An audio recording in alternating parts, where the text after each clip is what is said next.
আসসালামু আলাইকুম এভরিওয়ান। আশা করি সবাই ভালো আছেন। আজকে আমি একটি খুবই গুরুত্বপূর্ণ বিষয় আলোচনা করব। সেটি হচ্ছে আমাদের যারা চাকরি প্রিপারেশন শুরু করি সবার জন্য প্রিলিমিনারি হয়ে যায় একটা হচ্ছে ভয়ঙ্কর ব্যাপার, যে প্রচুর প্রচুর পড়াশোনা করা হয় কিন্তু দেখা যাচ্ছে শেষমেশ 1 নাম্বার 2 নাম্বার কিংবা আধা নাম্বারের জন্য প্রিলি কোয়ালিফাই করা হয় না, সেটা ব্যাংক পরীক্ষা হোক কিংবা বিসিএস পরীক্ষা হোক।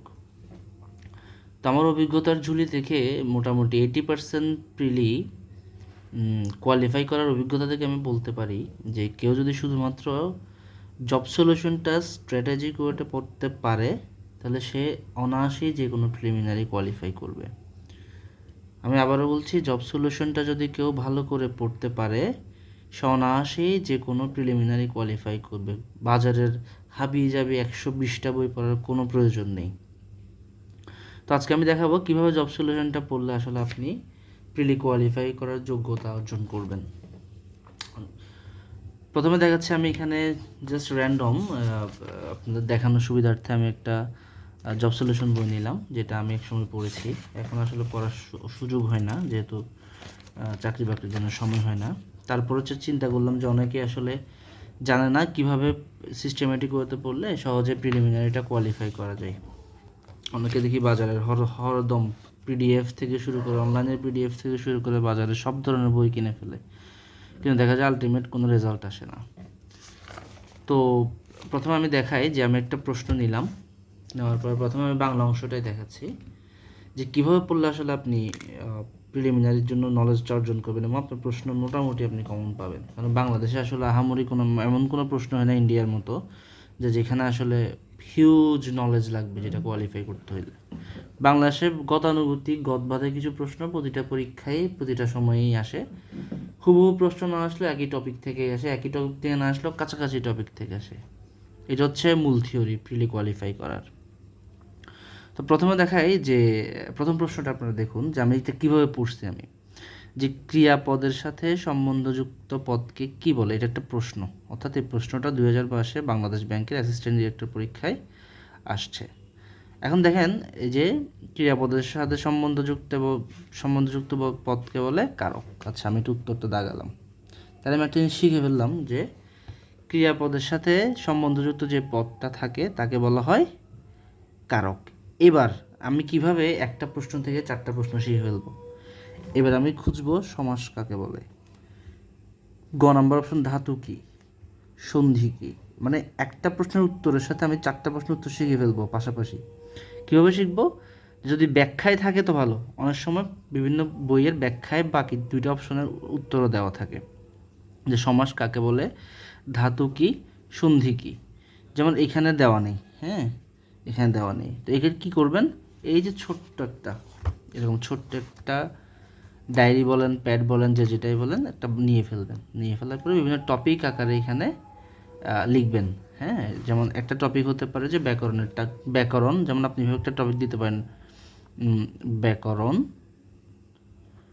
টপিক 1, ঠিক আছে। তো এখানে আপনি লিখতে পারেন 4টা টপিক: সন্ধি, সমাস, তারপর হচ্ছে কারক, ধাতু। কোনটার সংজ্ঞা কী আপনি জাস্ট গুগল করতে পারেন। গুগলের চেয়ে বেশি হচ্ছে নবম দশম শ্রেণীর রেফারেন্স বুকটা থেকে, একটা রেফারেন্স বুক সবার থাকে যারা চাকরি প্রিপারেশন নেই, ওখান থেকে ছোট করে লিখে ফেলবেন। এই যে আমি এখানে লিখেছি অনেকগুলো টপিক, ময়মনসিংহের গীতিকার কি, তারপরে যে একই ধরনের বইগুলোর নাম আমি লিখেছি: গৌড়ীয় ব্যাকরণ, রাজা রামমোহন রায়, ব্যাকরণ মঞ্জুরি এনামুল হক, ব্যাকরণ কৌমুদ ঈশ্বরচন্দ্র বিদ্যাসাগর, আখ্যান মঞ্জুরি ঈশ্বরচন্দ্র বিদ্যাসাগর। এটা কিন্তু আমি কোনো একটা জব সলিউশন প্রশ্নের 4টা অপশন থেকে আমি এগুলো নোট করেছিলাম, এবং ঘুরে ফিরে দেখবেন পরীক্ষায় 4টাই আসে। অর্থাৎ আমি এই জাস্ট এতটুকু জব সলিউশন থেকে নোট করেছি এবং এখান থেকে আমি কমন পাই পরীক্ষায়, ঠিক আছে। তার মানে জব সলিউশন যদি কেউ ঠিকঠাকভাবে পড়ে তাহলে তার আসলে বাজারের সব ধরনের বই আসলে পড়ার দরকার নেই, কারণ যারা কোশ্চেন করে তারা মোটামুটি একই ধাঁচের কোশ্চেন প্রতিবারই করে। বুঝা গেছে? তো এখানে আমি কী শিখলাম, এখানে হচ্ছে যখন যেহেতু ওই সমাস সন্ধি ধাতু আমি শিখেছি 4টা জিনিস, একটা প্রশ্ন দিয়ে আমি 4টা প্রশ্নের উত্তর শিখে ফেলেছি, শেষ। এবার ব্যাখ্যায় আসি। ব্যাখ্যায় আমি দেখলাম কি, সৎপাত্রে কন্যাদান করা এটা কোন কারক। তাহলে এখানে এসে আমি বিভিন্ন ধরনের কারক পেলাম। মোট কয়টা? 1টা 2টা 3টা 4টা 5টা 6টা 7টা 8টা 9টা 10টা 11 12 13 14 15 16 17। দেখেন একটা প্রশ্নের ব্যাখ্যা আমি 17টা কারকের সংজ্ঞা মানে এক্সাম্পল আমি দেখে ফেললাম।